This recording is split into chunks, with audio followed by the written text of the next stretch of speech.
Can you guys hear me? Yep. Okay, good.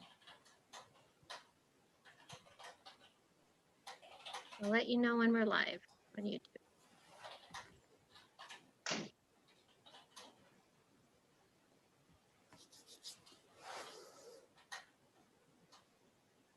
We're muted.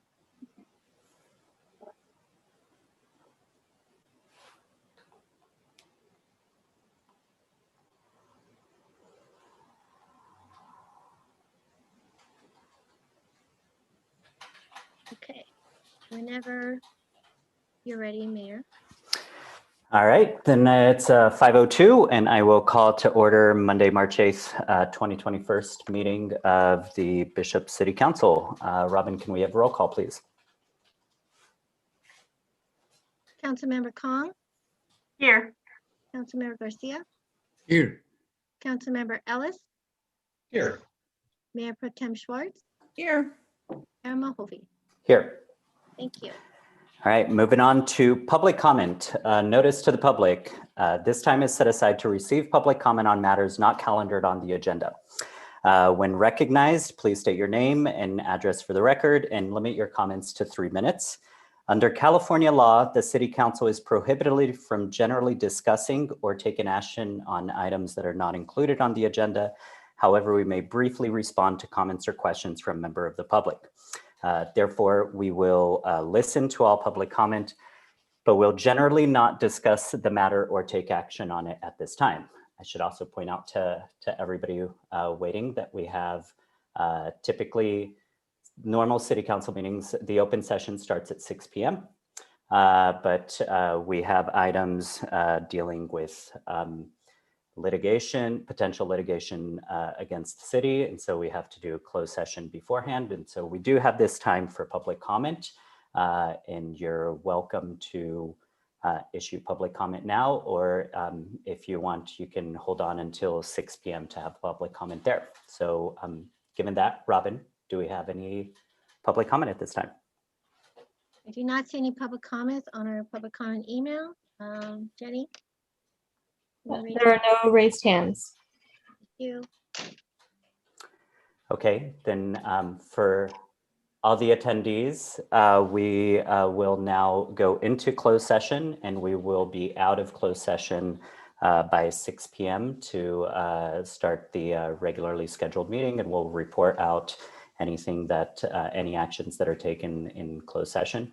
And so we will, so go have a snack, go have dinner, go do something that I don't get to do now. And we'll check back with, we'll be right back in a bit. So going into closed session, we have 2 items on our closed session today. One is a conference with legal counsel about anticipated litigation, and the other is a threat to public facilities / COVID-19 update. So we will now be going on to the breakout room.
Hello, hello.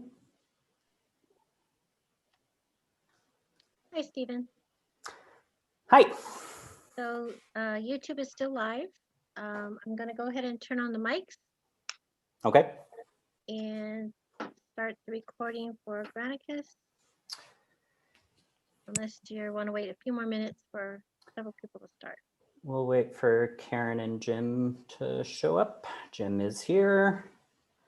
Karen's here. Great. And then then we'll wait for Jose to turn his video on. there we go. Right now. And we have Karen Kong is still connecting to audio.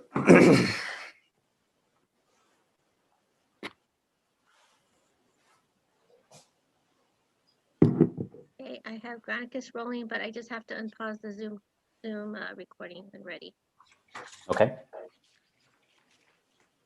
Jenny, can we make sure that Okay, he's in. All right, then it is now 6:07 p.m. Let me call to order the open session of the Bishop City Council meeting for Monday, March 8th, 2021. Our invocation today will be done by Pastor Phil Vicarelli. And then afterwards, so we ask you to stand for that. And then afterwards, in honor of International Women's Day, I would love to have both our Karens from the council lead us in the pledge. So please remain standing after that. Phil, take it away. Okay, thank you for this opportunity, everybody. Let's say a word of prayer. Father, we thank you so very much for the many women in our lives. And we thank you, Father, for this opportunity to be blessed by you, to have our own wisdom and desire taken away and to be filled with your spirit and with your wisdom. We ask, Lord, that love will reign in all that we decide and discuss tonight, and that your name will be glorified. In Jesus' name, amen.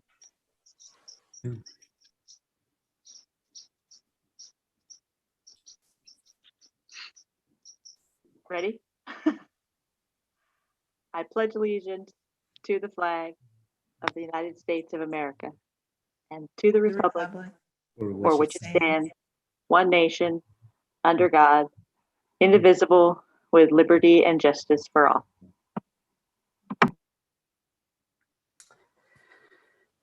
Okay, Robin, can we have roll call, please? Councilmember Kong, Here. Councilmember Garcia, Here. Councilmember Ellis, Yes. Mayor Pro Tem Schwartz, Here. Mayor Mahovey. Here. Thank you. Okay, public comment. So a notice to the public. This time is set aside to receive public comment on matters not calendared on the agenda. When recognized, please state your name and address for the record, and please limit your comments to 3 minutes. Under California law, the City Council is prohibited from discussing or taking action on items not included on the agenda.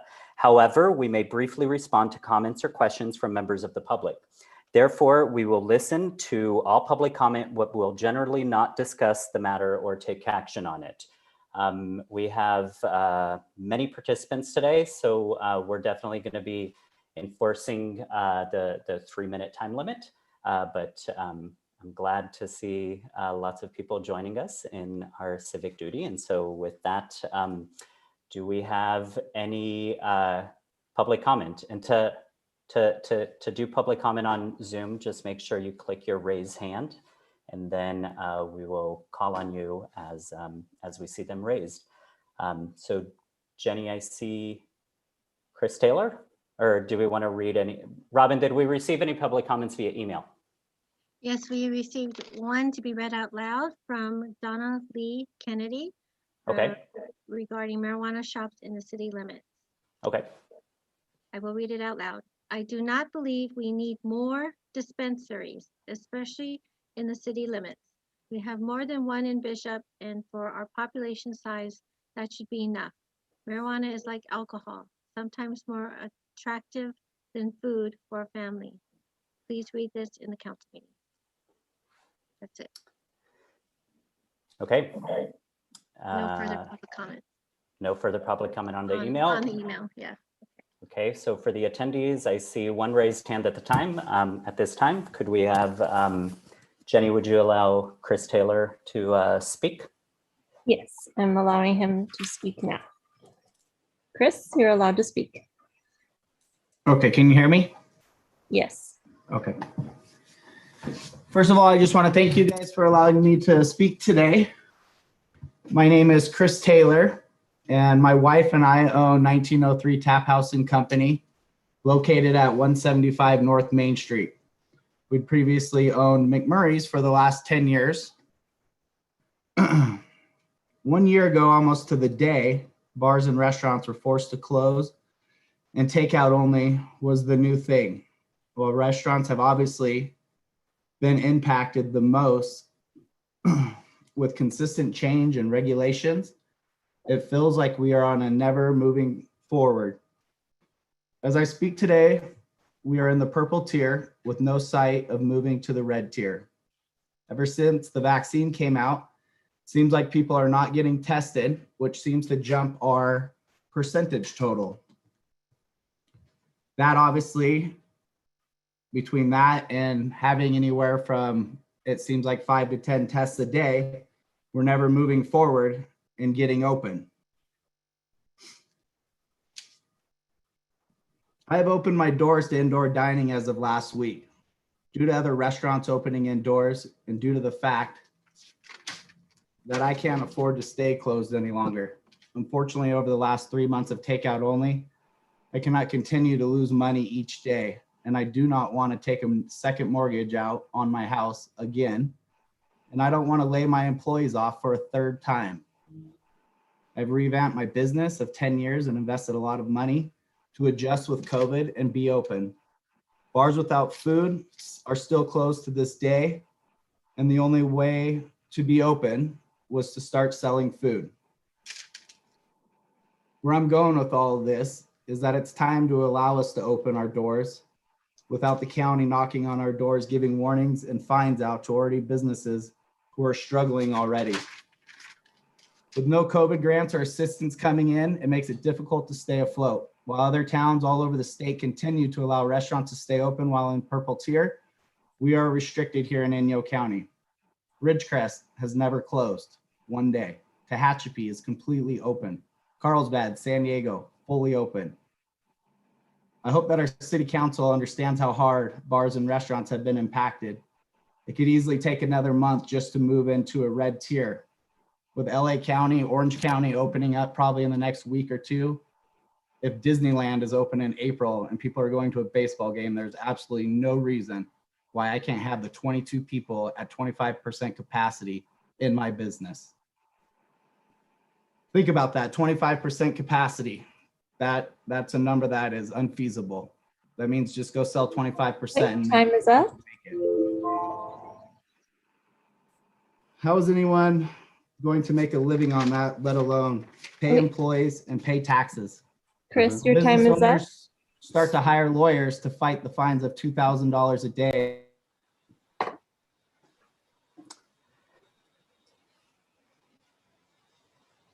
Thank you, Chris. We definitely hear you and feel your pain. Do we have any other public comment? I know it's a little nerve-wracking to limit yourself to 3 minutes. Let's try and hear from everybody who's interested in speaking.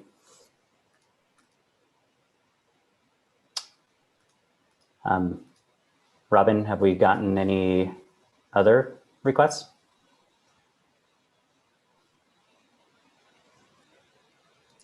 We have another hand raised by Jack Lunch.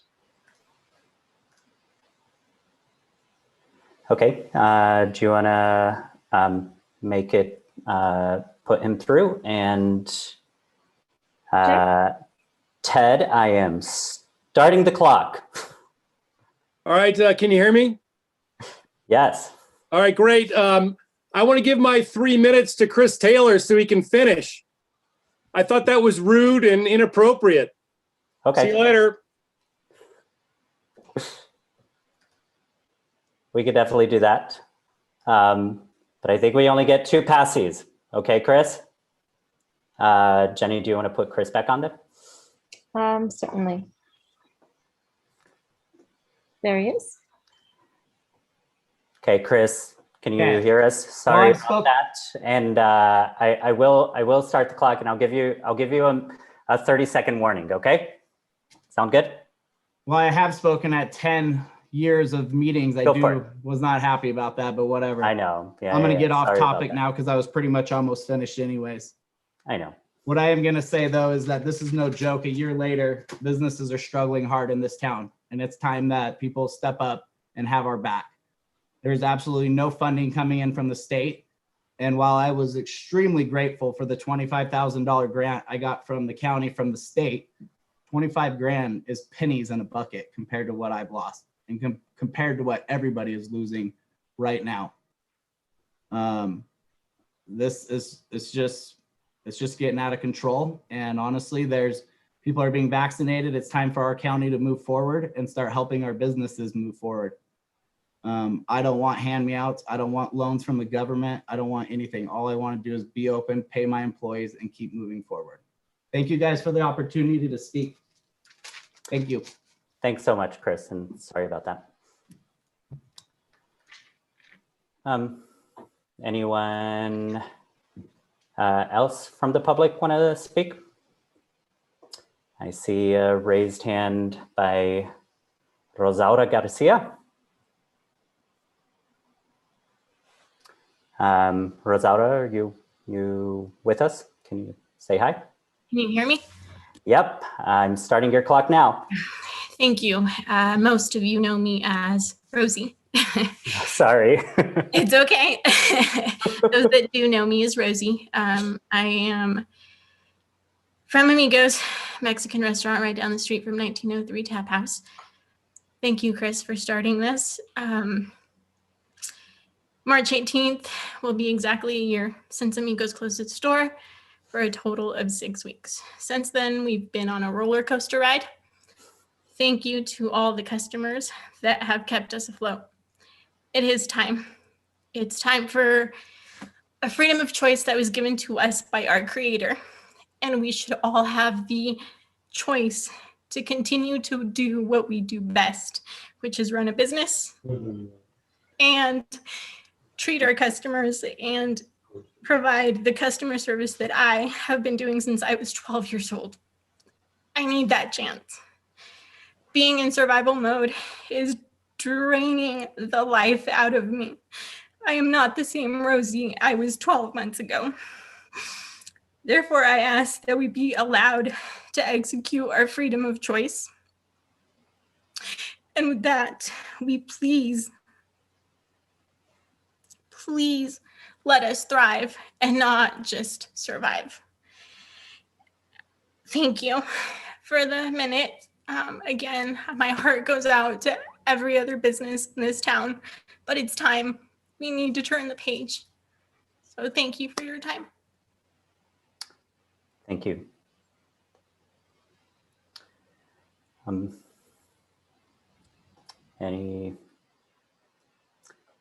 Anyone else from the public?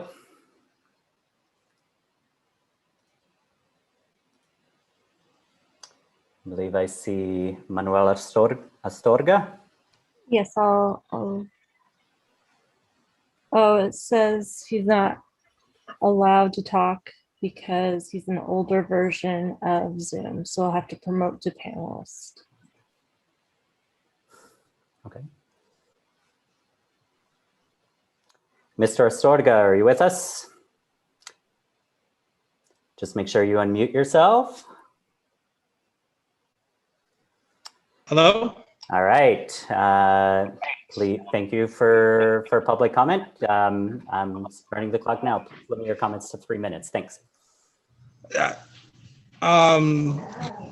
at Astorga's, we've had to adapt tremendously this last 12 months to follow the guidelines, and we spent thousands of dollars to do modifications And, thanks to the public, we are still surviving. And that's the key word, surviving. We're still doing what we can to do what we need to do. But I'm tired of surviving, and I'm ready to make a profit again and start reinvesting into the community and reinvesting into ourselves as well. And right now we've had to stop doing a lot of the stuff that because we're a company we're a restaurant that likes to do community service a lot. Because of this whole pandemic and because of our limitations now, I'm not able to support the community as much as I would like to. So, I think it's time for us to get to the next step, next level. I mean, like Chris said, Rich Chris, Tehachapi, San Diego. I have friends, business owners that live in San Diego that are telling me that they're fully opened. I got friends in Rich Chris that's saying that they're fully open, they're operating, and I just can't understand why we can't be open just like them. So I think that it's time for us to take that next step as well and do it for our community. That's it. Thanks for everything you do in the community, and thanks you for your comment. Thank you.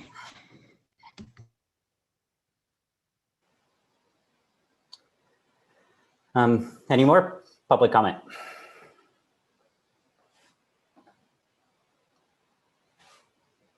I see another hand raised.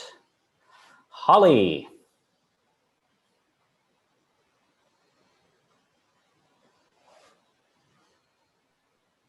Holly's allowed to talk, and I restarted the timer. Okay. Okay. Can you hear me? We got you, Holly, and we just started the timer for you. All righty. I just want to, support the restaurants. I know the theater is, coming up on that year of closure as well. And we, like the restaurants, are hanging on by a thread. But the restaurants need to be allowed to open up. They're so right. My kids live in Red Bluff, California, and they have never closed the restaurants to eat in dining, not one single day, purple tier or not. And it just makes no sense. I would be standing with them and saying, I want to open the theater tomorrow, but until California gives me the legal go ahead to open our theater, the film studios will not give me a movie. So I am like the restaurants and the bowling alley. I not only have to wait for permission from the local government and the governor's office, I also cannot, book Wonder Woman without that. So I hope that you will turn, I guess, a blind eye and let restaurants move forward within dining to save our town and save our community. I think there's enough empty businesses on Main Street already. We're beginning to look like a ghost town. And I think it's time to allow all these hardworking people in Bishop that have done nothing but support their community and give back to their community again and again and again. And I'm not saying our community has been wonderful. They have supported us at the theater, and I know so many businesses throughout town. That outpouring of love and support has been great, but just like the other people have said, we want to give back. We want to be open. We want to give back to our community again. We don't want free money. We want to earn our money. We want to stand proud of what we've always done and always had and have always built. And so I just ask you, to support these local restaurants and let them go back to in-house dining without 25% restriction. So thank you. Thanks for your comment, Holly. Yeah. We have Maritza Gonzalez. Maritza, can you unmute yourself? I did already. Thank you so All much. right, thank you for your for participating in public comment, and I'm gonna start the timer now for 3 minutes. Okay. Okay. So I know it's been really hard for everybody. You know, we've all been struggling, but we need to understand too that COVID has been really hard for all of us. So what I think we need to do is kind of like everybody get together and think, what can we do to maybe open, maybe not 25%, but maybe a few tables. But, you know, but at the same time, we need to understand that there's, I mean, COVID-19 is right there. It's not something that is gone. But what can we come up with so we don't struggle that much too? You know, like we just opened a new place too. I mean, if we can have like 5-6 tables, that will make a big difference. I mean, I'm not asking for, you know, all the tables or 25%, but if we allow to have like, you know, a little bit of tables, that will make a big difference. And we can all come up with some rules to make everybody safe. And we can all be safe and we can all make a little bit of money too. And I'm really happy for all the support that we've been having for the government. That's helping us a lot. And I really appreciate that. But I think if we all can think, how can we make this good for everybody? But not forgetting that we have to be aware of what's going on too. And thank you so much. Thank you. No, definitely wise words. We have another hand raised, Bob Olin. All right, I'm unmuted. Correct? All right, I'm starting the Okay. clock. I am from South County, but I did live in Bishop for a while. I really feel that we need to open these businesses, especially the restaurants. I don't believe we're in an emergency situation anymore. There's only 13 COVID cases in the state of California in the ICU. I don't believe, I realize that the governor has put this on us, but where I come from is that everybody in office had to take an oath, or almost everybody, at least in some offices, to uphold the Constitution. And these ordinances are not laws. And the Article 6 of the Constitution says that the United States Constitution is the law of the land, and the states notwithstanding. So, you know, what that means is that the rights that are being taken away from these businesses is against the Constitution. So that's where I'm standing. I don't believe that this is lawful, and I think that we need to get these businesses back online. So that's all I've got to say. I am from South County. We're doing the same thing in Lone Pine and Independence, and it's not fair to these people that are struggling. You know, county employees been paid, and I've told this to the Board of Supervisors. I'm going to tell them tomorrow. So anyway, that's what I've got to say. Thank you for that comment. Do we have anyone else raising their hands?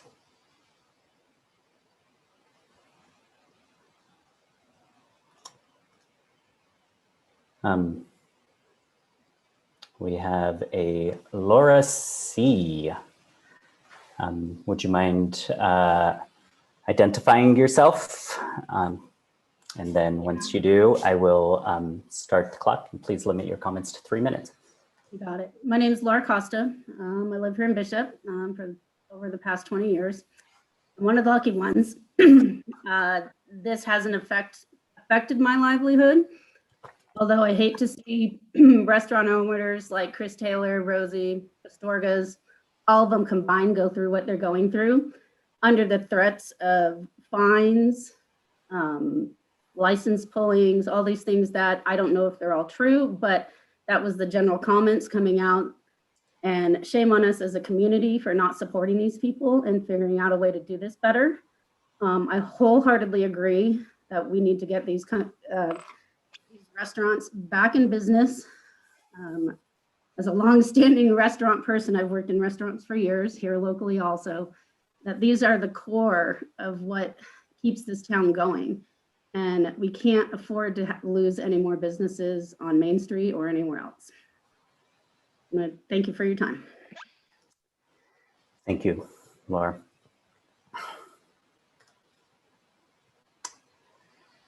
Okay, we have another hand raised, Aaron Schatt.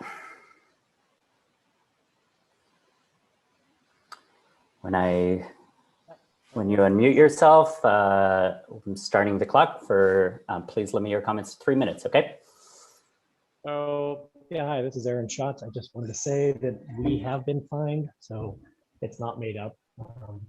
We had to open up because, geez, we had 100 employees and now we're down to 60, and there's just not a possible way to pay for that without opening. And to go, I run into a lot of customers and they think that the to-go and delivery business makes everything work, but it does not. So it's definitely been a very trying and hard experience. So your support would be greatly appreciated to help us to move forward. So thank you very much. Just a quick follow-up, Aaron, while I have you. Thank you for that comment. The fine you received, was that from the city? No, that was Inyo County. Okay, thanks.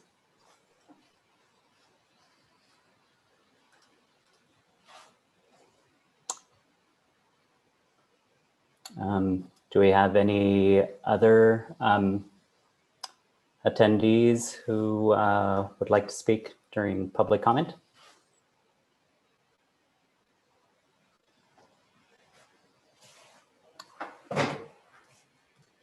Robin, did we have any more public comment on the email?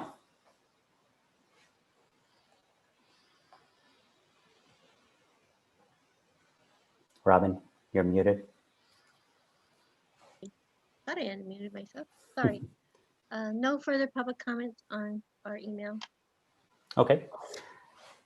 I want to remind everybody, well, first I want to thank everybody who spoke. I definitely realize that it definitely takes time from everybody's schedule to make themselves available, but that is precisely the only way that local government works, is with participation from the public. So I definitely want to thank you all for speaking. I do want to remind everybody that by California law, we are not allowed to discuss a non-agendized item. So of course, anything that I am to say right now is not gonna satisfy or assuage the very sincere pain that you guys are all going through and the hardships that you guys are all going through. But I want to make it clear that we, the City Council, do hear you. We do feel your pain. And we are here to represent you guys in the capacity that we can. As we know, this pandemic has been hard on everyone. There are lots of, a lot of the regulations that have been put in place by the state and county health departments. And so those definitely trump anything that we have in the city. But as a follow-up to this, I want to move on to the next item of the agenda, which is the report on actions taken in closed session as required by law. And one of the general broad term is we have directed staff to take, we have directed staff in what to do on those items from closed session. But one of the directions in particular that we have given staff is to request that the state, we've instructed staff to engage the state to request them to revisit their tiering system, because those tiering systems were clearly developed for metropolitan areas and cities and not for our rural community. And so that is the first step in what we can do to advocate on your behalf. And we have definitely directed our staff to do so. Again, I want to thank you all for coming, and feel free to stay for longer, because, you know, you never know what crazy stuff we're going to end up saying.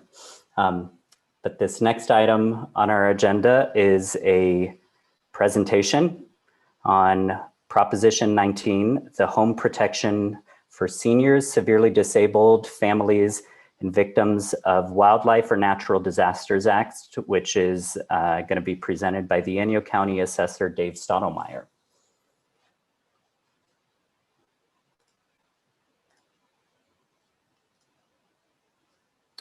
Mr. Stottlemyre, are you on? Okay, thank you very much. Good evening, Mayor Mohovy, honorable council members. God, what a tough act to follow there. I feel the pain of all of our businesses. And I'm sure they really appreciate the decision you just made to direct staff to contact our state legislators. Oh yeah, and sorry, before I interrupt you, one other thing that I want to make clear to everybody who gave public comment is to yes, be sure to reach out to the county, and we can all work together to come up with solutions that work for us. Please go on, Dave. Thank you. Okay, so it's not really a presentation so much as it's a request. The Home Protection for Seniors, Severely Disabled Families, and Victims of Wildfire and Natural Disasters Act, AKA Proposition 19, a lot easier to say, was passed on November 3rd of 2020.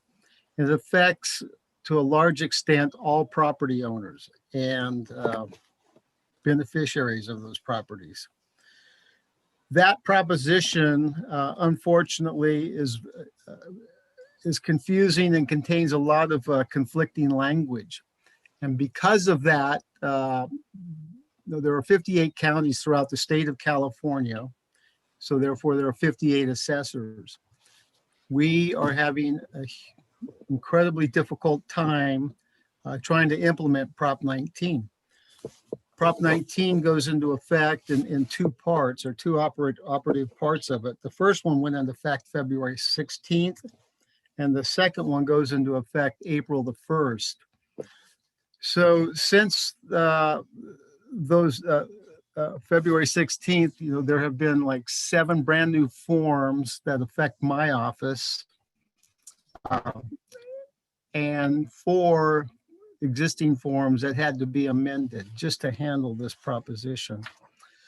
So what I'm really here asking you to do, whether as a unit, as a council, or as individuals, and I'll extend that invitation to anyone listening tonight, to also reach out to your state representatives and ask them to support any legislation that will attempt to offer any clarifying language to Proposition 19, and also to support any recommendations by the California Assessors Association and or the State Board of Equalization, because we work together on these things. We have spent countless hours, hundreds of hours, identifying over 60 pages of issues with implementing Proposition 19. And without that guidance from our state legislators, and I guarantee you they're going to tiptoe through this little by little because it's very politically sensitive, But without it, that leaves interpretation of Prop 19 up to each individual assessor, and it could be ununiformly implemented throughout the state of California, which is not what we want. We need clarification and we need guidance. So if you wouldn't mind considering reaching out to your state legislators, there's State Assemblyman Devin Mathis and State Senator Andreas Borges, and ask them to support any legislation that would help to clarify the language in Proposition 19. And that's all I have for you. Thank you very much for your time.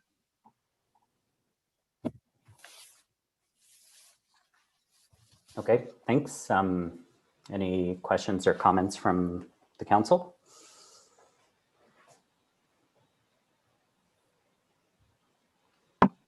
Mr. Mayor? Yeah. If I could just ask Mr. Stottlemyre if he would send me an email with the pertinent information summary to help in case you want to send a letter. Certainly do that. Thank you, Mr. Phillips. That'd be great. Any questions from the public? Okay. No, thanks, Mr. Stottlemyre, for that, and definitely be in touch with the city administrator for follow-up on that. Okay, moving on to item 12, the Bishop Union High School student update by the Bishop Union High School Associate Student Body Representative Haywee Fredericks. Did I pronounce that right? Yes, you did. Okay, thanks. Thanks for being here. Hello, everyone, and good evening. My name is Haywee Fredericks. I am the junior class president. ASB has a few upcoming virtual and socially distanced events planned for the future. Firstly, we are considering a scavenger hunt around school campus. So far, we have discussed possibly hosting it when the weather warms up and giving prizes away to teams with the most finds. Rather than participants collecting the items, we plan on having teams take pictures with the item and the location to earn credit. Because of this in-person event, we will follow safety guidelines and provide masks and hand sanitizer or gloves to those who need. Lastly, we are in the process of creating a virtual trivia during homeroom, alternating every other Tuesday and Thursdays for the whole school to participate and learn with their classes. The topics will range from various subjects, both academic and extracurricular, and we will require critical thinking. We hope to broadcast it to the school within the next few weeks. That's all I have for this report. Thank you for listening, and I hope you have a great rest of your week and month. Thank you, and the same to you. Okay, Bishop Union High School Student Senate update by Senate Representative Melina Toomey. Hello, everyone. Thank you for having me. My name is Melina Toomey, and I am the chairperson of the Student Senate for this year. Thank you guys again for providing us a time to speak during these meetings. I would like to open by reading the Senate's mission statement. Bishop Union High School Student Senate is a form of student government dedicated to receiving and projecting the student body voice to the community and the unified school district through the following: promoting student interests, needs, and welfare, acting as an intermediary between staff, administration, board, and students, serving our community and school with integrity and passion. We are committed to serving all of our students regardless of individual differences, including but not limited to age, cultural background, disability, ethnicity, domestic situation, gender presentation, immigration status, race, religion, sex, sexual orientation, and socioeconomic status. Okay, so we are excited to announce that our first scavenger hunt will take place this next coming week. The prize will be the themed basket. We've been putting some together. It's either going to be gardening, a garden theme, or a baking theme. And we're hoping to continue this scavenger hunt until the end of the school year, again with these weekly prizes. The Student Senate is also involved in revamping the district and school websites. So we're working with our administration and the website company itself to create an easy, colorful interface that's hopefully going to be super accessible for everyone. We have continued with our weekly check-ins and are still collecting pictures for Miss Kress in the yearbook. We are also accepting designs from students for painting bathrooms and kind of looking around for some donations from the community with paint. We also have been working with the county office and our guidance office to present a mental health seminar, coping skills seminar, which should be taking place next week during homeroom. So all students will have access to that. So we're really excited that that happened. Additionally, the Student Senate's next open panel meeting is March 10th at 6. So this Wednesday at 6, held through Zoom. And that's all I have for tonight. Thank you for your time and have a great evening. Thank you so much, Melina. That's really exciting. I want to partake in scavenger hunts. Thanks. Moving on to department head reports. We will start it off with Fire Chief Joe Dell. Good evening, Mayor, Council. How do you hear me? Well, loud and clear. Great. So we've had a busy week. We've had 20 calls over the last week, this weekend, the weekend before that, so the last 10 days. 2 structure fires, 2 significant brush fires, including the prescribed burn that escaped down in Aberdeen. And then we've had several other motor vehicle accidents. We continue to work on the logistics side of the pandemic response, including supporting PPE and supply delivery to hospitals, fire departments, and such. Most of our efforts are now based on the vaccine distribution process. And then, and that's it, except I'll be back to discuss EMS shortly, unless you have any questions. None for me. Any questions from anyone else on the council? Nope. All right. Thanks, Joe. Moving on to Acting Police Chief Josh Ellsworth. Good evening, Mayor and Council. Just a couple of quick updates. The School Resource Officer Program. Officer Brady's been working closely with the School Attendance Review Board, or SARB. This year, they're trying to get the SARB program back up and running strong, and they've been very active since the school year started back up. He's also met with HHS staff, reference tobacco laws and how they can help with some tobacco enforcement and meeting some of the requirements of our grant. Over the past several weeks, calls for service have begun to increase, as they normally do during this time of year as weather warms up and people are out and about. So we're bracing for that and kind of enjoying the extra work. So that's all I have, unless you have any questions. Hey, Josh, how is the staff? Are we all back healthy again? Everyone's back working. Doing well, hanging in there. So that's a good thing. Good, good. Very good. Mm-hmm. Josh, more question. Yes, sir. Staff members, do we have that they still have not received a vaccine, COVID vaccine? We still have some that haven't. I think most everybody that wanted it has received it. There's a majority are not able to because they've had they're still within that 90-day window. Okay. Oh, of having had it.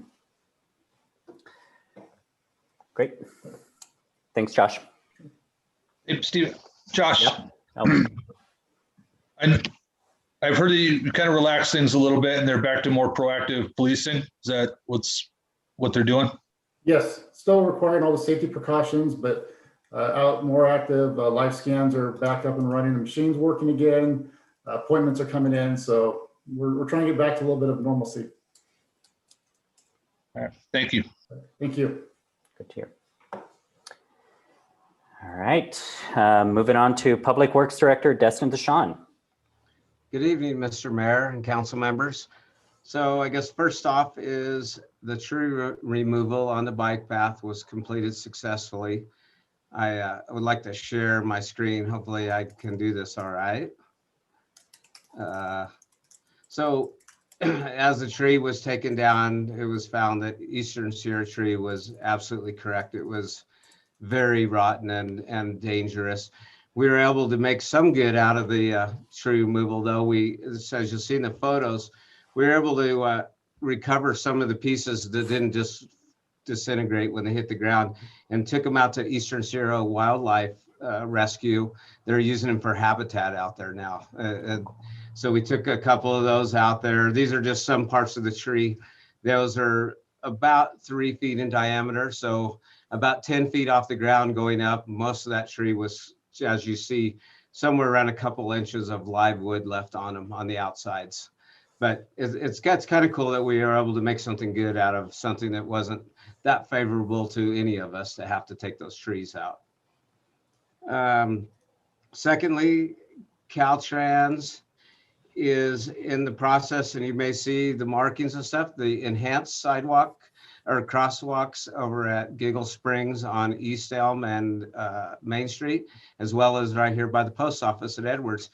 They're going to start construction on those in the next, probably by the end of the week. So that's 2 of the crosswalks that will be off of our list that we talked about a couple of weeks ago. So thank you, Caltrans. And also another kind of a thank you to Caltrans is when the governor updated the executive orders with the COVID issues, they failed to remember to include this dining and the outdoor businesses on the Caltrans right away in the sidewalk. So quick work with myself and Stephen Winston-Reed, we were able to update those encroachment permits outside of the executive order. And hopefully that'll be something that we can keep doing for the long haul. But thanks again, Stephen, because they caught it real quick that it was missed, and they are actually very in favor of what's been going on. So great for Bishop. And let me see, I think other than that, really nothing else to report unless you have any questions of me. None for me. That's great to hear. I mean, it is the kind of thing. It was one of those when life gives you lemons, you make lemonade, right? Exactly. Or try to. Yeah. Whereas the more appropriate meme for the millennials are like, who's giving lemons? All right, moving on to the next one. Community Services Manager, Dan McElroy. Good evening, Mayor and Council. Can you hear me okay? Yep.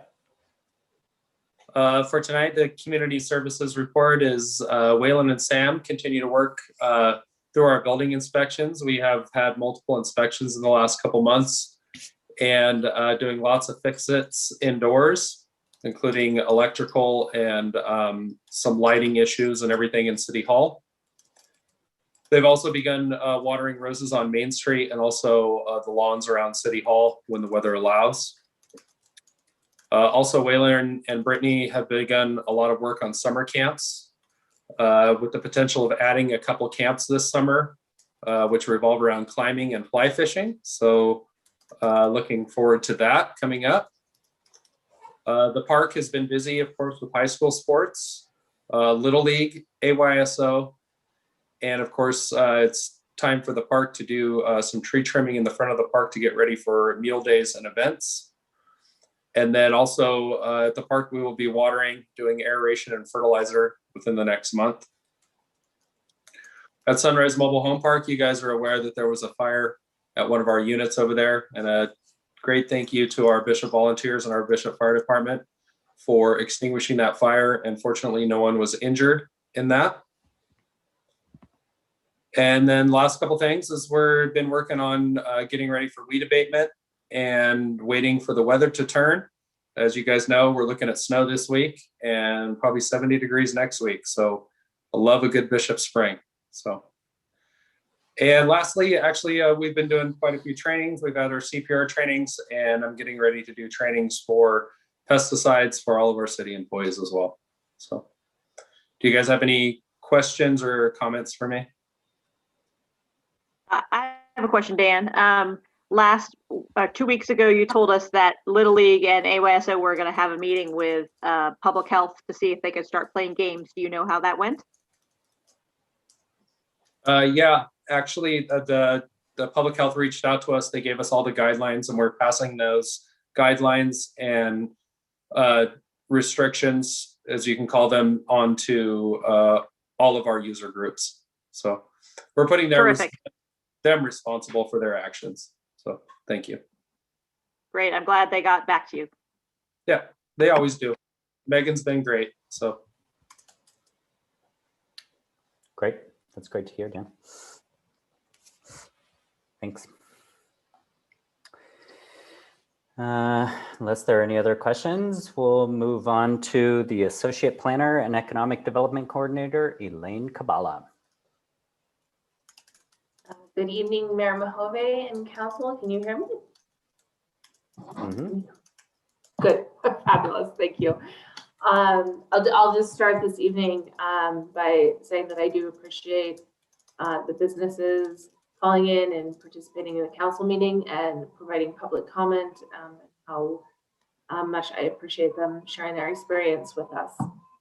Aside from that, I have 3 very brief updates with regard to planning department actions and activities. The first is, since our last city council meeting, we did hold the planning commission meeting to consider the cannabis ordinance. It was a very long and interactive debate. All of the commission was very engaged, and ultimately, after a thorough review of that ordinance, they tabled it until the meeting in March, asking the staff to come back with revisions for further refinement and consideration of that ordinance. So we'll be bringing that back to the Planning Commission on March 23rd. Second item this evening is with regards to the housing element. At our last meeting, we approved the contract with the consultant to get that process going. Since then, been very pleased with how quickly she has been working to get that going. We've had conversations with Housing and Community Development and LADWP and AMACA. The consultant will be releasing a survey to the public the week of March 15th for feedback on housing issues. And then we'll also be scheduling a public workshop in the next 2 weeks to engage the public to discuss what issues there are with housing, what concerns and what opportunities there are. And then finally, also in the background, we're continuing to work on the downtown specific plan and mixed use overlay. I've regular meetings with the consultants on that.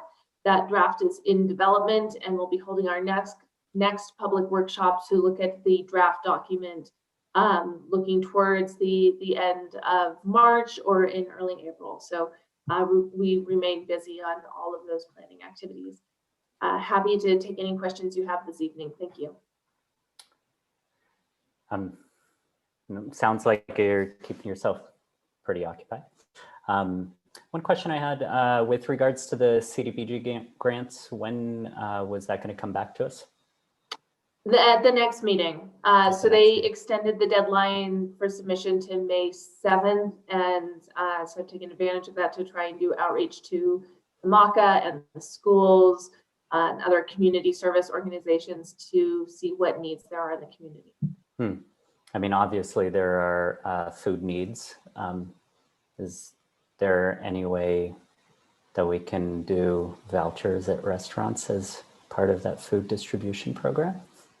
Based on the public comment we heard this evening, I am going to investigate what ability we have to funnel some of this funding directly to businesses. Definitely. Okay. I want to preface that by saying that the state of California makes it extremely difficult, frustratingly difficult to bring this funding into the community because it has to service low-income residents. But I am intending to make it a priority to investigate how it is that we can, support these businesses that are in need and all of our residents that are in need, certainly.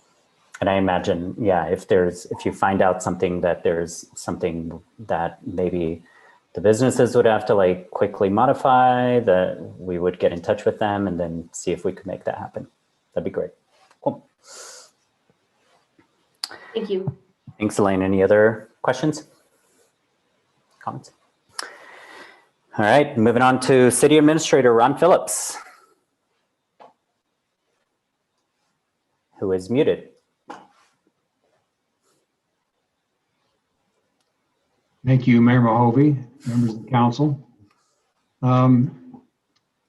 As Dan mentioned, we had a citywide CPR training last week for many employees. That went for 2 days in the auditorium, and we got a lot of people recertified for CPR when and if it's necessary. We handled a couple of citizen concerns regarding 2 restaurants that were allegedly not abiding by the state purple tier regulations, and passed those along to the county Health and Human Services folks. I thought it was interesting that we received the sales tax rate changes from the state for all the cities and counties that had successful ballot issues in November for sales tax increases. And when comparing sales tax for rates for those 59 cities and 2 counties that were successful in raising their rates in that election, Bishop is tied with 15 other cities for nearly the lowest rate at 8.75%. Crescent City and Sonoma County are the lowest at 8.5%.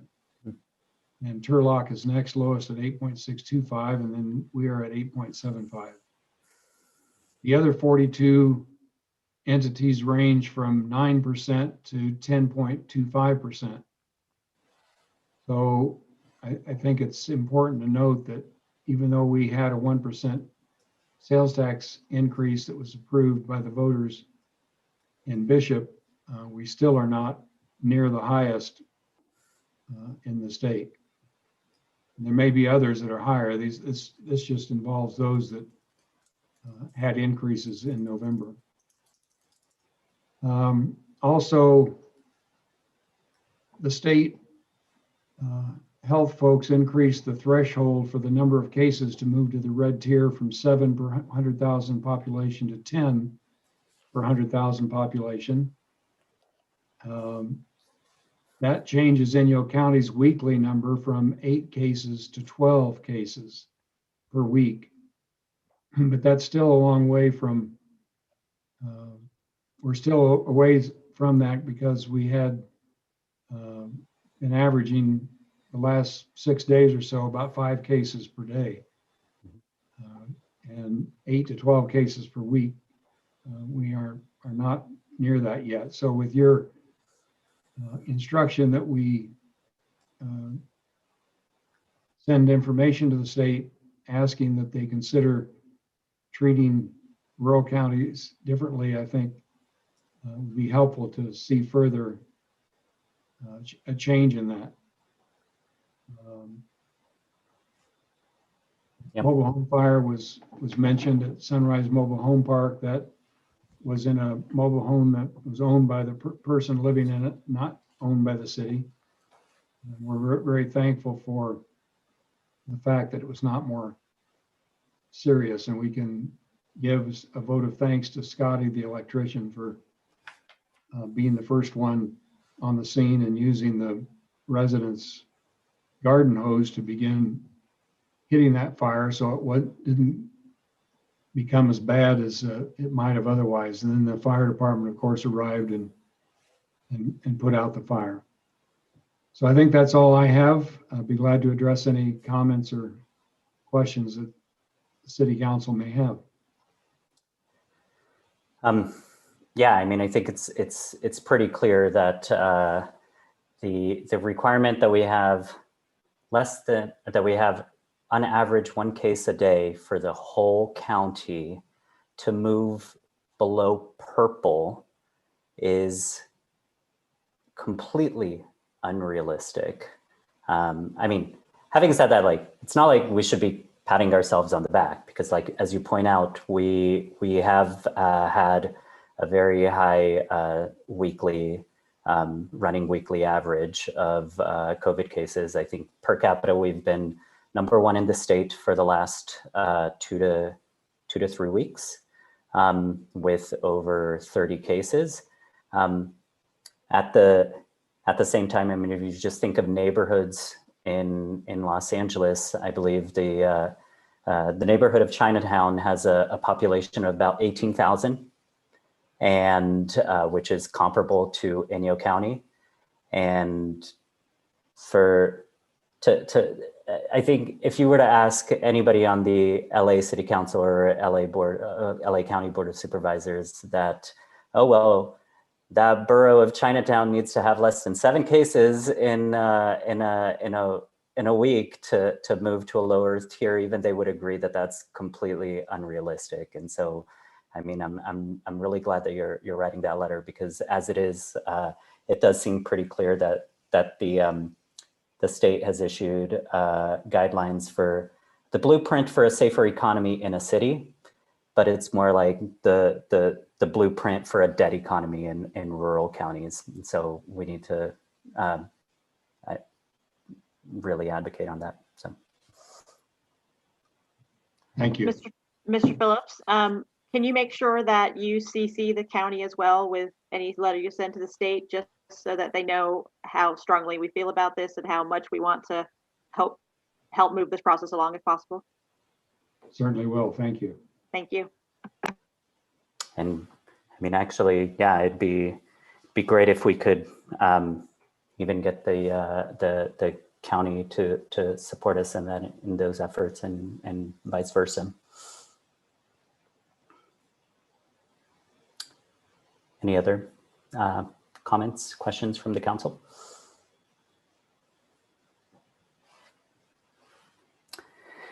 If not, oh, look who's up. Our County of Inyo update report. Hi, Jeff. Hey, y'all.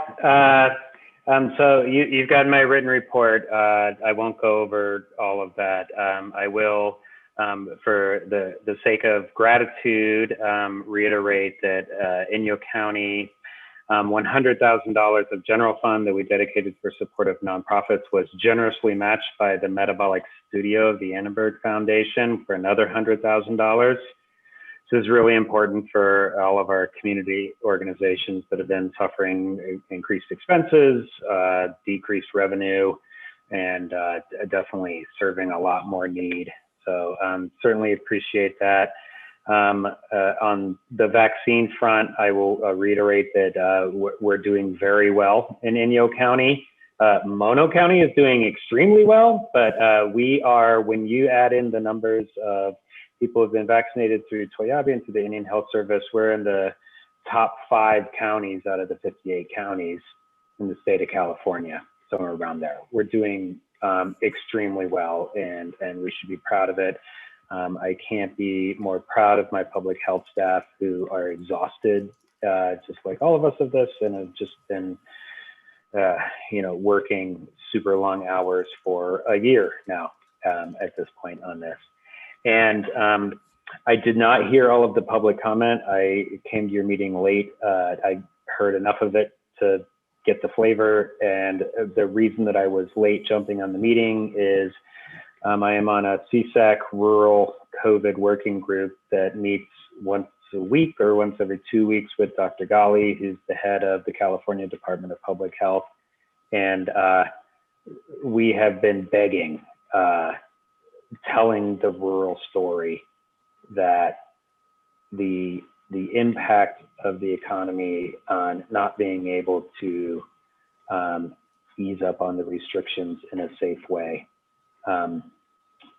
We were particularly forceful with that message today. I'll tell you that the head of our organization met with the governor a couple of weeks ago and asked for a carve out for rural counties, exemptions for rural counties. The governor flat out said no to him.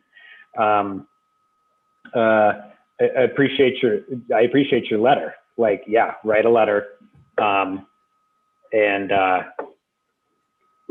It was something we would be supportive of. We are so spread out in this community, that there are ways to do this safely. I think we have a business community that is committed to that, and we've been advocating for it.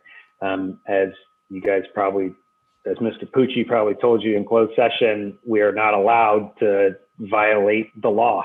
We are not allowed to say that what the state says is illegal is legal. We can continue to advocate. We can have some discretion in enforcement. And I think we're going to have that conversation tomorrow, probably. And actually, Mayor Mahovey or one of the members of council, like if you wanted to come on to the Board of Supervisors meeting during the COVID update, which would be shortly after 10 o'clock, and give a report on the consensus of the city council, I think that would be effective and good.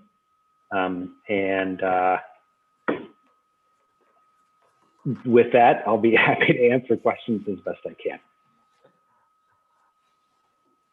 can. Thanks, Jeff. I guess one question I have is, I believe the tiers for vaccination are opening up next, I believe it's in a week, March 15, they'll start opening up to people, at least the state guidelines say, to people that are under 65 but have pre-existing conditions. Do you know what percentage of the prior tiers the county has already gotten vaccinated? No, Okay. there's no way that I can answer those exact things. I can tell you that there are still people in the 1A, the very first group who have not been vaccinated just because for whatever reason they haven't made the appointment. And then we have been working down through the food and agriculture workers, through the teachers, the education sector, the age. So I can't give you an exact answer on that. Sure. But what I can tell you is that the demand curve is going to flip very soon, relatively soon, within a month or 6 weeks or 2 months at the most, of there being more people who want a vaccine than there is vaccine, to being more vaccine than there is people who want it. So at some point soon, we're going to be switching to promoting and beating the bushes to try to get people. Some very good news that I think came in since I gave my report is the county has received its first doses of the Johnson & Johnson vaccine, which is one dose and doesn't have the same cold storage requirement. So we'll be able to, we're looking forward to doing some clinics out in Southeast Inyo, where it's super remote and it's easier to get it there, and less difficult to arrange the second dose. But it's a long way of saying I don't know to your question, but soon. The vaccine rollout, it really is going extremely well in Inyo County compared to the rest of the state of California, and quite frankly, compared to most of the rest of the United States. Okay. And I mean, the cases that we've been having in the county, do you get a sense of like how they're being contracted? Are they being contracted from still from family gatherings, or from, we don't know? I think for the most part, family gatherings, but what public health has told us from the very beginning, when they do their contact tracing, they go forward and not backwards. So they're not necessarily, they are more concerned with identifying people who may have been in contact with the person who had it, so as to stop the spread, to interrupt that cycle, as opposed to investigatory going backwards. Sure. I'll tell you from, I mean, whatever would happen here is probably not statistically significant, but pretty much what I've been able to read and what I've been able to gather from public health sources is, this may be controversial, but there is not a lot of spread coming from restaurants. There's perhaps spread in the back, in the kitchen. But that's happening whether there's in-seat dining or not in-seat dining. I should probably shut up about that. I did see there was one report, and that was actually a study done on that. The error bars were large. So yeah. But I will again reiterate that just like the city of Bishop, Inyo County we can't expressly violate state law. Right. We continue to advocate very strongly for rural exemptions that can be done safely. And I'll tell you what my fear is that if you get into a situation where you're not able to gain voluntary compliance from most people, then you can enter a situation where people are not following any sort of regulations. Whereas we would like to have businesses be able to conduct themselves in the safest way possible, in a way that still enables them to keep in business and do what they love to do. Yeah, no. If that makes sense. No. I definitely hear you. I mean, the reality is there were a lot of mentions of municipalities who weren't enforcing a lot of these regulations, but I think it is a testament to our local community that our business owners and our restaurant owners, they really care about our community and want to keep our community safe. And I trust that as we go forward, they will, of course, approach it in the same way. And I will echo that I am extremely proud of this community, top to bottom, both from the business community, the service organizations, county staff, city staff, the emergency operations center staff. It's been hard on everybody, but we've had a lot of people working really dedicated hours and being very generous in order to get us to the point where we are right now. Mm-hmm. And the only other thing I would say is that if you are eligible for the vaccine, go to the county website, sign yourself up. And it was kind of interesting. I had a conversation with somebody who was like, "Oh, well, I got this kind, but I really wanted the other kind." And he's of course saying this to somebody who's not on any list and hasn't been vaccinated and doesn't foresee being on a list for a while.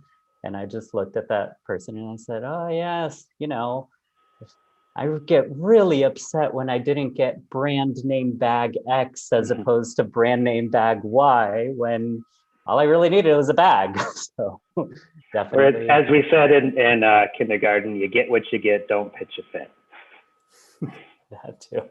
But yes, if you're eligible, get your name on the list, and people will be contacting you.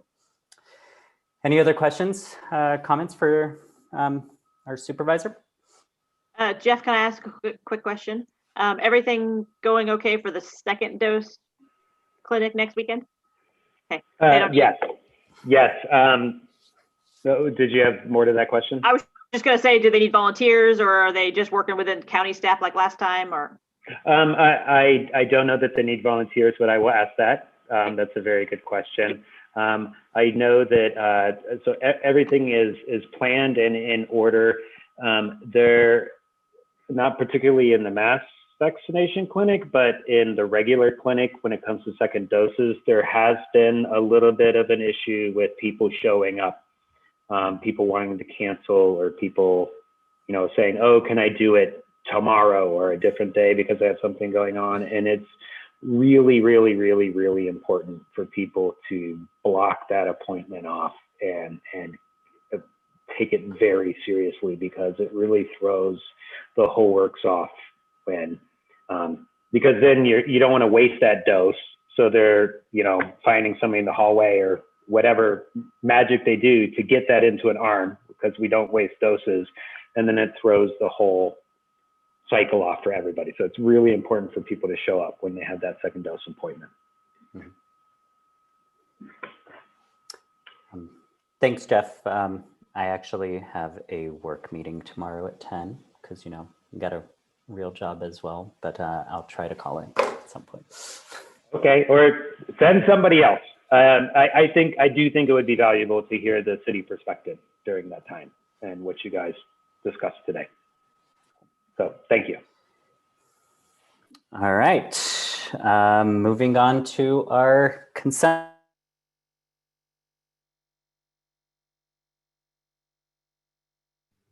Sorry, I'll get him back. I accidentally kicked him out.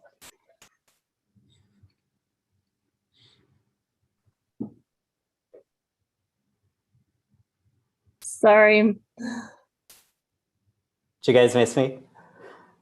Of course. No. All right, all matters under the consent calendar are considered routine by the city and will be acted on by one motion. Do we have any questions or comments from the council? Any questions from the, or any public comment on the consent calendar? Public comments received on our public comments email. Jenny, do you see any raised hands? Mr. Mayor, Destin had a raised hand. He had a raised hand to join in because he's on the next item. Yes. There are no other raised hands. Okay, can I get a motion?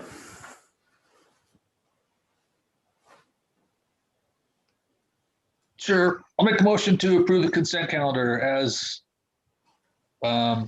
given. I'll second. Okay, Robin, we have a motion and a second. Can I call for the vote? Councilmember Kong, Yes. Councilmember Garcia, Yes. Councilmember Ellis, Yes. Mayor Pro Tem Schwartz, Yes. Mayor Mahovey. Yes. Thank you. Motion passes 5-0. Okay, moving on to new business. And this, our first item is the purchase of a Ford F-150 truck. Council consideration to approve the purchase of a Ford F-150 truck.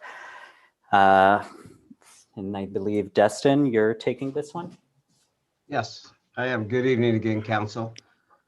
So during the 2021 budget process, the Public Works Department scheduled to replace a 2006 F-150. Due to the uncertain economic future driven by the COVID-19 pandemic, the department pulled that item off of its budget at that time. We had all the intentions with the next budget cycle to reintroduce that truck to the budget. Unfortunately, since that time, the truck has the transmission failed in the truck just 2 weeks ago. It also has several other issues. So we're looking at right now, the cost of repairing that truck far outweighs the value of the pit truck. So over the past week, I worked with the local dealers, Toyota, Perry Motors, and Bishop Ford to try to find a replacement for that truck. Unfortunately, both manufacturers are having issues with computer software due to COVID-19. Perry Motors cannot come up with a Toyota Tundra, which would be an equivalent vehicle to the F-150 we currently have. And Ford is experiencing the same thing as well. If an order was placed for an F-150 today or a Tundra, you're looking at somewhere past September before you would see that vehicle, even probably longer than that. Ford fortunately had one F-150 on the lot that is comparable to the existing truck, the F-150 that we have. And after speaking with Ford and trying to work through the state contract, we actually found out that other local agencies in the Multnomah counties are just buying the trucks through the Ford or Toyota, whoever it might be, so what they do is they get a base price, which is a dealer cost, minus all the government concessions, which add up to about $7,000, And then they add the 5% local preference to that, which would be essentially identical to a bid that they would propose. And that's why we mostly buy all of our vehicles through the bid from our local dealers, because of our local preference.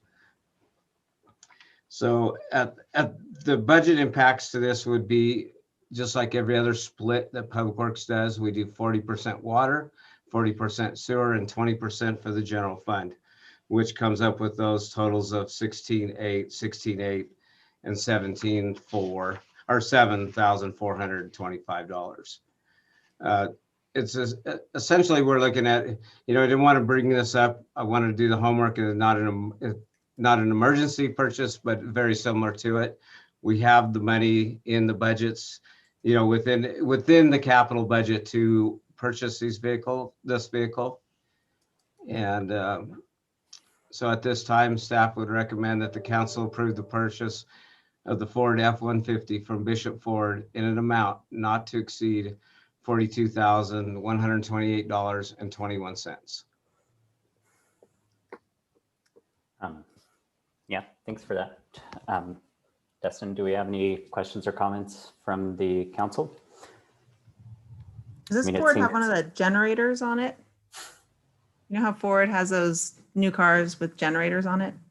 They do. This one does not have it, but we have one of our work trucks that we have from Ford that has the onboard. It's not really a generator, but it's an inverter on there that converts over to 120 power, so you can run tools. Actually, Yeah, I think that's great. Yeah, okay, but this one doesn't. But that's okay.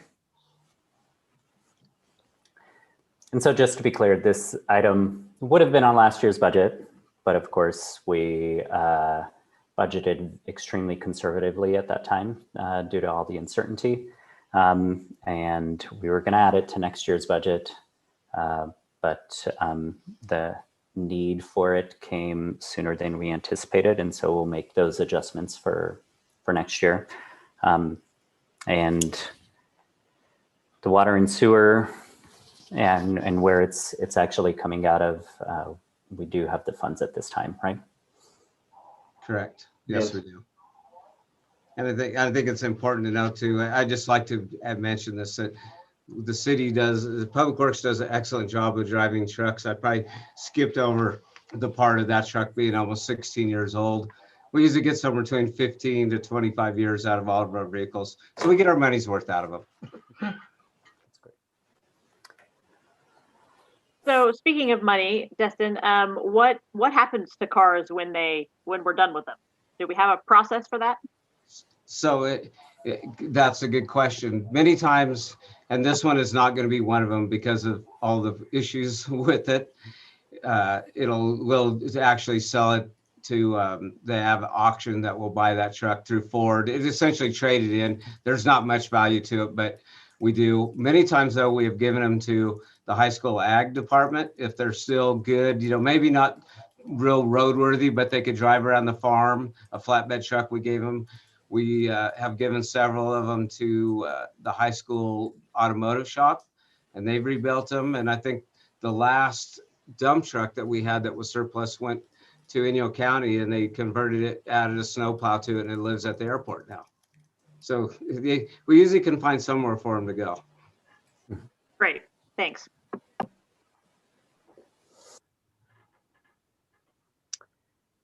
Any other questions or comments from the council?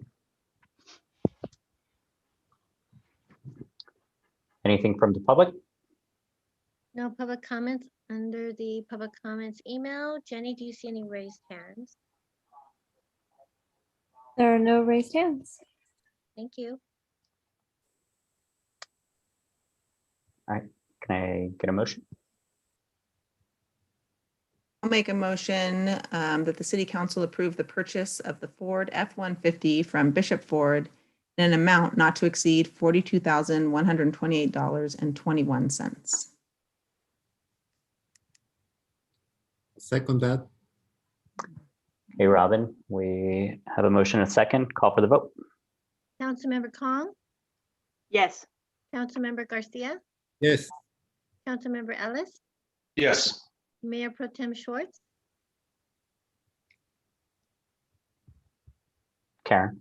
Oh, yes, sorry. Yes, sorry. And Mayor Mahovey. Yes. Thank you. Motion passes 5-0. Thank you, council. Thanks, Destin. All right. Next item, discuss medical emergency services. So we will hear a presentation from Fire Chief Joe Dell. Good evening again, Council. A presentation tonight about EMS services and resiliency. I'm going to try and share my screen and we'll see if this works.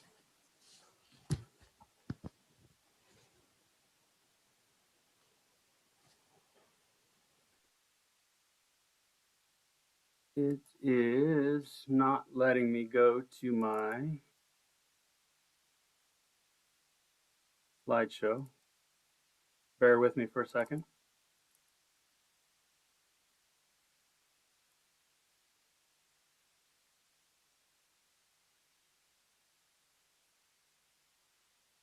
My PowerPoint locked up. I'm going to try and restart it real quick.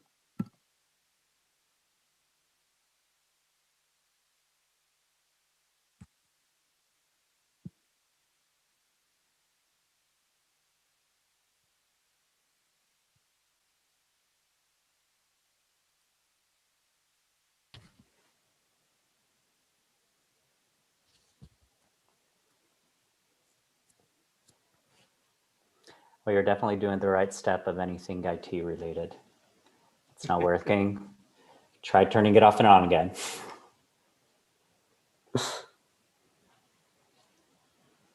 How's that coming across? Can you guys see that? Or okay? Yeah, but we can also see your notes. It's in presenter view. Oh. Yep, do that. There we Better? go. Yep. All right, so Bishop Fire and Emergency Medical Services. A quick recap. So the vision of the Bishop Fire Department is to be partners in protection. This came about with the partnership that we have with the fire district and the city, but it goes well beyond that. It goes to our partners in the county. It goes to our partners with Simons. It goes to our partners with the hospital. It goes to partners with everyone we work with, Public Works, everybody we come into account with every day in our mission. And our mission, to transition into that, is number 1, to save lives, number 2, to protect property, and number 3, to protect the environment, in that order. And then the values that were developed by our members are pride, Bishop pride. So professionalism, we don't have to be career firefighters to be professional. Respect, we respect all those around us that we work with and each other. Integrity means we're doing the right thing, even when no one's looking. Dedication, no harder to find any dedication than a volunteer fire department. And execution means we get things done when we need to. So by the numbers, in 2020, we had 116 total EMS responses. Most of those were from myself. I'm coming from at least a 20-year paramedic background. 61 of those 116 EMS responses were because of an ambulance delay or unavailable ambulance. 12 of those EMS responses were CPR in progress. 15 were manpower requested, where Simons requested us for heavier cumbersome patients. And then 28 of those times were the closest unit. Most of the time it was just right around the corner from a call. The picture here is our crew taking care of a patient who had passed out, and then there was no Simons ambulance available. They were on another call, so we were summoned to assist before Simons can get there. So 3 reasons for first response. So number 1 is to provide trained assistance to ambulance crews to have optimal patient care. So some examples of this are CPR, oxygen administration, performing vital signs. One of the things to be there on a critical patient is to free the paramedic up to do advanced life support procedures, to do early radio reports, to start IVs, to do intubations, to give that paramedic a chance to use their skills to assist in saving the lives. As we look across the national standards, it recommends that there's at least 4 responders on every EMS call, and that's kind of the standards throughout the nation. So the second reason for the fire department to respond to EMS calls is to lift heavy patients. So many of the 911 callers are unable to walk on their own, or they require lifting. They're heavy. They might be on the second floor. They're 250 pounds, 300 pounds. The fire department personnel on scene improve both provider and patient safety. So one, we're less likely to drop a patient, and two, we're less likely to have back injuries, which is the number one problem for EMS providers. And then the third reason for the fire department to respond to calls is when the ambulance is unavailable or delayed. So many times patients can wait up to an hour before an ambulance can respond when there's simultaneous emergencies. I'm gonna go over that a little bit more here. So our EMS system is demanding, or the EMS system demands growth steadily. So every year there's about 2,000 calls or more for Bishop and Northern Inyo County. Our EMS system relies heavily on one private ambulance, which is Simons, to handle the busy system. Often Simons isn't able to keep up enough ambulances to do the calls that are coming in. So community growth and changing demographics continues to put a stress on the system, on the EMS system. One of our most startling transformations is the explosive growth in senior citizen population, and then the service needs that they require. EMS calls have steadily increased, and staffing and services have remained stagnant. The picture here is a picture of Engine 3 responded out. That pilot had was on a search and rescue mission. He had a medical emergency. They landed. We were on a separate call, and we responded to help the pilot. We administered oxygen and checked vitals until the Big Pine ambulance arrived because Simons was unavailable.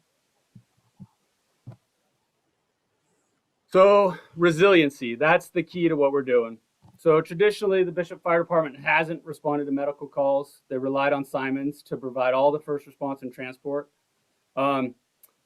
Developing and implementing a dual response program using the fire department will assist by filling the gaps. So we're putting trained help where we need it the most. So the Bishop volunteer firefighters and EMTs will respond with the ambulance on critical responses in those situations where the ambulances are delayed. The ultimate goal is to save our neighbors' lives, you know, our friends, our neighbors, our family. There's multiple stories out there of, you know, when an ambulance wasn't available or we had to wait or things like that. You know, there's a lot to be said to be able to get there with an AED or sometimes just to get there and hold a hand until an ambulance is available. The picture here is the Bishop Fire Department helping load a patient into a Reach aircraft. The multiple 911 calls at the same time pulled the ambulance away, and they needed help getting the patient up into the airplane. You know, we don't think about it, but it's a big piece of our EMS system is being able to get critical patients from the hospital to the airport to a facility that has greater medical advantages like Renown or some of the trauma centers or stroke centers or somewhere to get a cardiac stent. So when Simons is on a 911 call and the Reach crews can't get their patients to the aircraft in a timely manner, that also puts a delay in care that we don't think about. So multiple calls for service cause system strain. So again, in 2020, we assisted on 116 medical calls. A good chunk of these were because an ambulance was delayed or unavailable. There are multiple simultaneous calls per week requiring more than one ambulance, and there are several calls per week that require more than 2 ambulances. So last week there was 4 EMS calls in 10 minutes. Those are the situations that really put a strain on our system. The EMS system is so unpredictable. There's some days that there's 0 calls at all, and then there's some days where there's 10 to 12 EMS responses in a 24-hour period. The picture in this is our crews. It was a car hit a motorcycle. E-bike. The guy crashed, had serious injuries. We had to wait for an ambulance from Big Pine because there's no Simons ambulance available. So what we're really looking for is a partnership with Simons. So moving into 2021, Simons Ambulance and BFD are looking to work on some shared programs. We want to look at training. We want to look at communications, response, and eventually transport. Both of the entities recognize challenges in providing EMS in the Eastern Sierra. And what our big goal is to formalize response and communication policies between the agencies. So the picture here is Simons had one provider. They brought the ambulance out. We responded as Bishop Fire and ended up driving that ambulance into the hospital. So their provider could take care of the patient. So we're looking to phase in our project. Initially EMS that we want to do, well, we're already doing quite a bit, like I said, 116, but we want to formalize our program. And the first is a formal agreement with Simons for first response. Simons has the exclusive operating contract for the Bishop area, including all in northern Inyo from Keos to Aspendale and up to the county line. And then we're looking for approved mutual aid contract to provide transports in the future. So phase one is formalize our program and do first response, no transporting. Phase two is implement a dispatch policy, get a solid working program going. Phase three is working on a transport policy with Simons so we can provide backup when they don't have an available ambulance. It's a similar program to Barstow and Desert Ambulance, and there's a military base out there that provides backup for them when they're not available to run a call to transport. But like I said, three kind of phased in three ways. First, we'll just start formally running on calls, get our dispatch program together, get our people out there running the calls, gaining experience, and then work towards providing transport when Simons isn't available later. So funding. So with any program, there's always costs. Volunteer fire programs aren't free, but they're also they're not extremely expensive. So I'm looking at about $45,000 a year to run a first response program to assist in filling that resiliency gap piece. The county, they administer some state funding. So hospital preparedness and MADI funds, those are from the state public health, and then also from like CHP tickets. And so this year we were able to secure about $30,000 in funds. Those are regularly available. That amount isn't guaranteed every year, but there are significant amounts every year to move forward. So part of the program can be funded with those. We will increase our volunteer stipends. Our volunteers make about they make a $20 stipend per call. So our call volume will go up quite a bit. And so our stipend volume will go up. Training, meetings, that includes EMT classes and moving, and then certifications and vaccinations. The cost on this slide is a little bit lower because it's kind of the rest of the year, but we can expect about $5,000 a year for that. Looking to purchase a gurney for our ambulance that we have. So when we get that agreement together, we'll be able to go right out the door, and that's coming with the MADI fund grant. So that's paid for through that grant. I'll be coming to you hopefully next meeting with the request for that. And then ambulance outfitting, maintenance, and fuel working away. So initially our costs are about $45,000 a year. Some of the EMS program components: training, infection control, HIPAA compliance, performance and quality assurance, medical control, billing, health and wellness. We got to make sure that our people are maintaining their mental health as well as their physical health. There's a lot to this program. The picture there is some infectious control training that we had in September. We've actually done quite a bit of infectious control training in the last year. I'm not quite sure why. And so, in summary, the fire department wants to work with Simons to have dual response to assist with EMS system resiliency.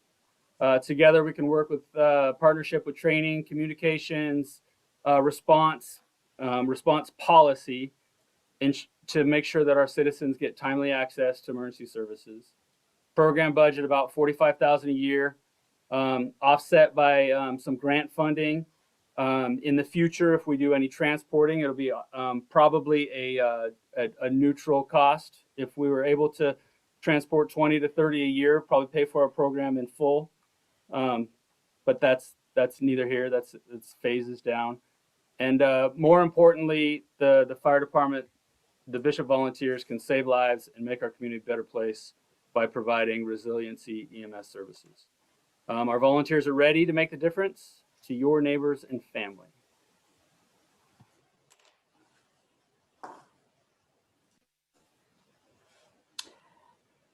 I think what you meant to say in that last statement was that the Bishop Fire Department volunteers can save more lives. Fair enough. And of course, I'm locked up again.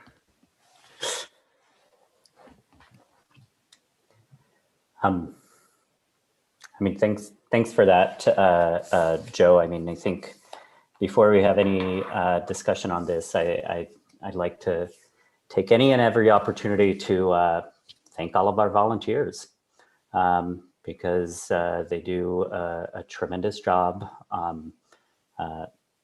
keeping our community safe. And oftentimes people just assume that there are all of these paid staff everywhere, and the only way that we make this work in our small area is with the help of everybody. And I'm also really glad that all of our volunteers want to help out in that regard.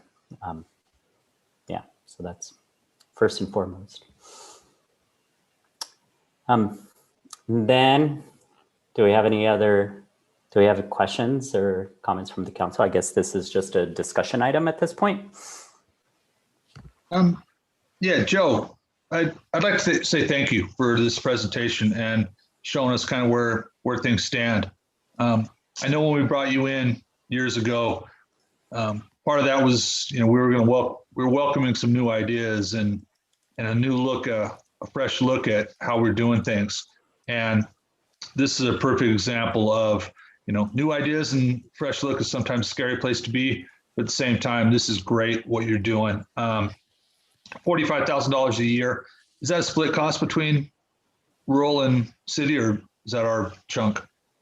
Yeah, that's split cost. Okay. So it'd be, well, with the grant, I was able to bring in 30 in grants. So now break that down to 15 divided by 2. So that would be math. Yeah. Stephen? It's just seven, less than Joe, destined truck. But Joe, what I want to say truly is $45,000 a year. I know what your budget is per year. You guys do an amazing job for very little money. And if this can make a difference in saving one child's life, one citizen's life, one visitor's life, money well spent. I thank you for taking this on and bringing this before us and bringing it to our community. I pride myself in doing the best I can up here in this job to provide to the citizens the best quality services we can give them. And this is another example of it being done right. And so, Joe, thank you, and thank your volunteers and everybody involved in this. Great job. Thank you. It's going to come with some challenges. It's going to tax our volunteers, and it's going to be a culture change, and it's going to be, they're gung ho and they're ready to pull the trigger and they're ready to go. And, there's lots of kind of delays in getting the program going, but we're excited to get started. I did have a couple of questions on that. So right now we're talking about having this happen. We're getting some funding from the county via those grants. Is this technically a partnership with the county? Like, is that the cap on the contribution that the county would put forth in this program, or?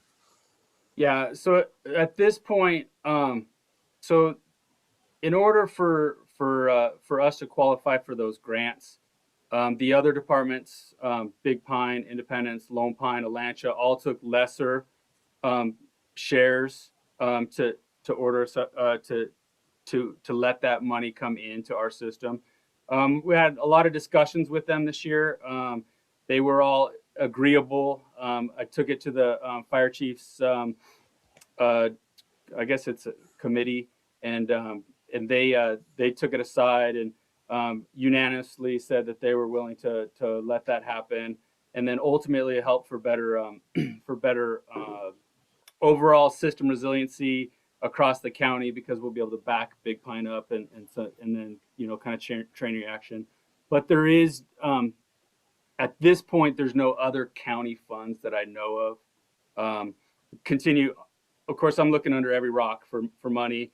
And the county's been very supportive in us moving forward, and we're working on making those solutions to make sure that everybody gets the care in a timely manner. So, but I don't know of any extra money that's out there right now. I mean, the county, much like us, they're about to do their budget for the next year, and so I mean, I think if it's something like something comparable to that compared to their budget, I think even they would support adding it to the budget as well. So reach out to the county. Okay. I have a Thank couple you. questions. I just wanted to thank you so much. I was speaking to a friend who used to work for Simons as a paramedic, and she was explaining to me sort of the gaps in services and how frustrated she was. And it's the people that need it the most that are the ones that aren't able to advocate for themselves. And, like, so-and-so just had this massive accident and, we didn't get there in time. And so I really appreciate you coming into the community and really highlighting this huge gap in service that we have had for a while. And, and we will continue to have unless we address it. So it's really great that you, with your background, saw a need and really have executed on it. So thank you very much. I look forward to supporting this program in any way I can. Thank you. And Joe, you and I have had a lot of discussions about this, and I appreciate you bringing me along from what I had heard versus what the reality is. I have a couple of questions for you. So basically, because Simons has the contract for an extended period of time with the county, you're looking for a formal agreement to sort of sublet the services. Am I correct? Yeah. So the first phase is a formal agreement with them just to provide first response, no transport. We're going to go out there on CPR calls when they're not available, when they call for us. And the goal is to be partners here. We're not trying to be adversarial. We're just trying to get the services out there. And then the further down the road, the goal is to be able to transport when they're unavailable. Right now, when they're unavailable, Big Pine comes in, Chaffant comes in, sometimes White Mountain's coming down from Benton. And so we can really help our citizens by providing that service and not have to wait 20, 30 minutes, 45 minutes for an ambulance. We had critical accident just 2 nights ago where there's multiple patients, and it really would have been nice to be able to have our own ambulance to be able to transport, because otherwise we have to wait for Simons to turn around or wait for the dispatch to go through to Big Pine and those guys to respond and then to get out. So there's really a chance for us to take care of our own here. And so my second question would be, how many EMTs do you have right now as volunteers? So I think right now we're up to 12, and then we have a few more that are waiting to take their tests. Real active ones, probably less than that, more like 7. And then to roll it out is we don't have to be EMTs to be helpful. State law requires all of our volunteers to be public safety, first aid, and CPR and AED trained. So, sometimes just by putting somebody in the right spot, they can make the big difference without having that EMT transport. But we should be able to staff an ambulance fairly regularly. That was my next question about the people who weren't EMT certified. And then my last question, just for clarification, that you're talking about raising the stipends. Are you talking about for the ones who are just going to be on the ambulance, or for everybody? No, I'm not talking about raising stipends. Ultimately, when we run more calls, there will be more stipends to pay out. So if we run 100 calls, we pay 100 stipends. If we run 200 calls, we pay 200 stipends. And so as our call volume increases, our stipend cost goes up as well. My bad. That's a math thing too. Thank you. It's just to learn the system.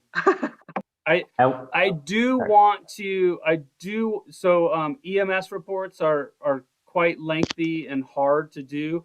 I would love to give an extra stipend to people who are tasked with doing that EMS report. Usually takes about an hour to do. So I'm looking at that person would get an extra credit or an extra credit point for taking on that responsibility. It seems reasonable. And then I guess we did manage to get a bunch of people certified through the college last year, right? And we managed to get the whole state certification with that and everything, right? Yeah, so we still have a couple of those hanger-oners that haven't finished their national registry. Most of them are through. We have 2 more in EMT school now. So, and then we have, more people coming through, and we have 2 more that joined that may be EMTs soon as well. So that was a really big boost for the entire county, that last EMT class, and we'll look at pushing forward again next year. Yeah, I was really glad that we were able to support all of that through the Eastern Sierra Foundation, make sure everybody didn't have to pay for it. The last question I had is, you mentioned that in the past year there were 116 EMS responses. How many of those were you on? 116. With this, okay. Would getting people in the pipeline help with that? Yes. So that's one of the important parts of formalizing the program, putting it down our policy, making sure we can get dispatch policy, page people out when appropriately, to decrease the burden on myself. Okay. Mr. Mayor, I'd like to make a comment and ask some questions to Joe. Please, go for it. Thank you. Joe,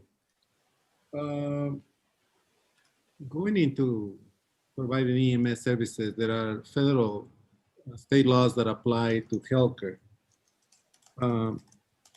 In our community, just within the city of Bishop, we have more than 30% of our population that speak a language other than English. And I just want to make sure that our EMS and firefighters responding to emergency calls are properly equipped to communicate with any community member in any language. So how do you envision that we communicate with non-English speakers when responding to EMS services?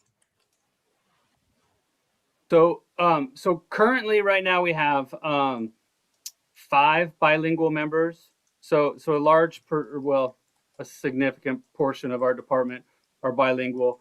There's also several other tools that we use, which aren't amazing, but Google Translate. We have some flip binders with Spanish and other translation tools, which aren't always amazing, but they help us get through some of it. We have there's phone lines to call. We have a couple translation lines that are available to us, and then and that's for any language.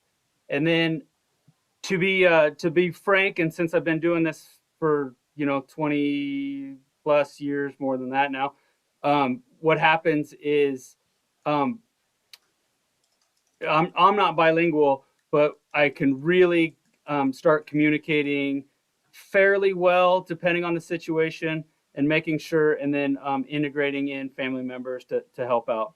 So there's, there's tools to get around it, but there's the translation lines that we have, there's the bilingual members that we have, and then there's the community support that we're looking for. So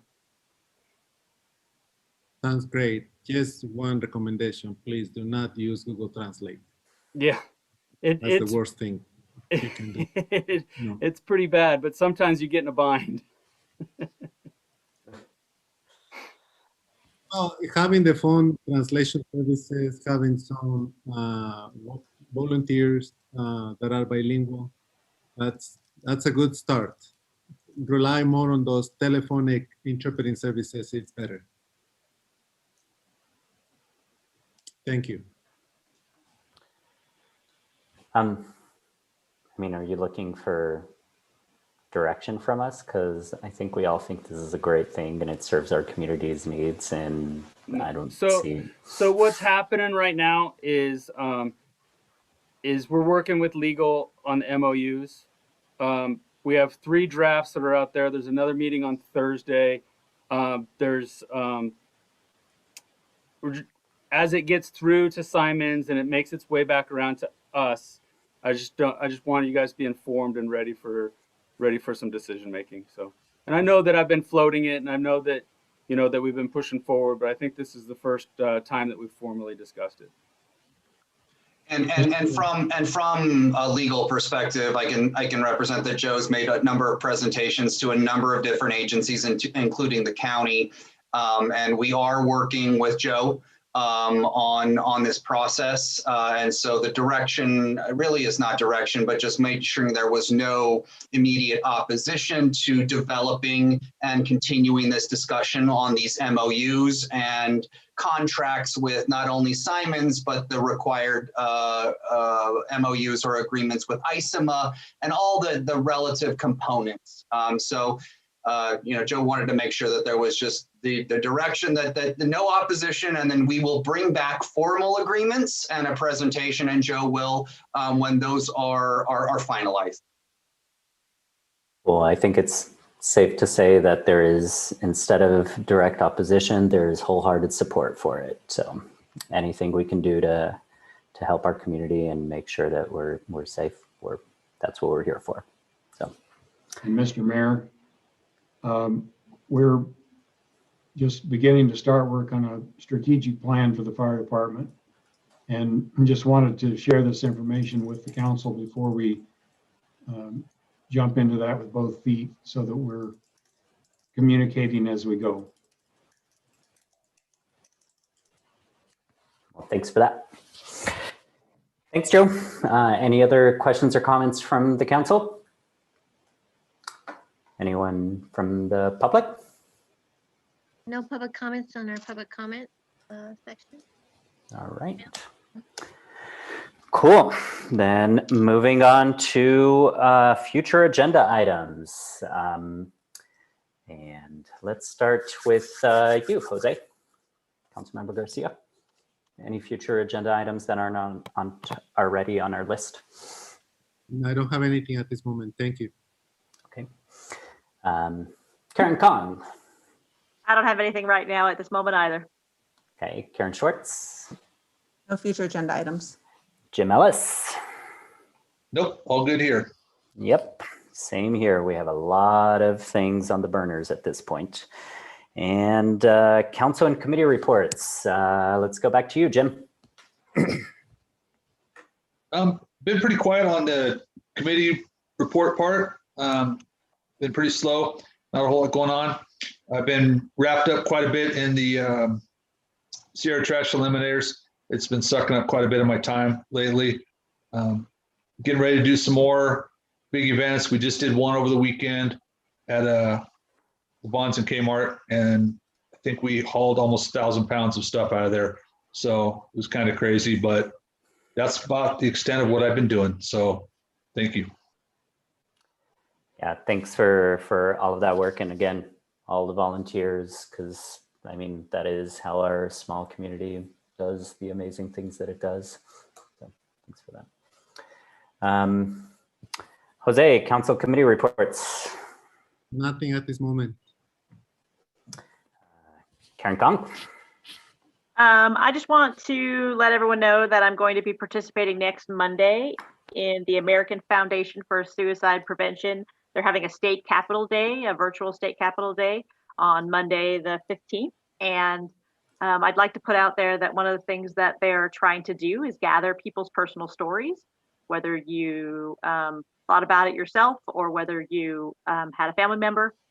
And so if anyone has personal stories they'd be willing to share, they can be anonymous. You can send them my way or call and we can talk about it. But I'll be doing that next week and I'll be interested to see how it goes virtually. Karen Schwartz. I attended the ESSRP meeting last Monday, and we received a presentation on the visitor connection package. And basically it was just, it's a compiling all the information and a framework for implementing the voice that the Eastern Sierra has on some future projects. And they are going to be doing a presentation at a future council meeting, next one or the one after. They've requested to be put on the agenda. And that is it. Okay, that sounds great. I have not had any meetings in the past couple of weeks, but I believe before our next council meeting, we will have an LTC meeting next Wednesday.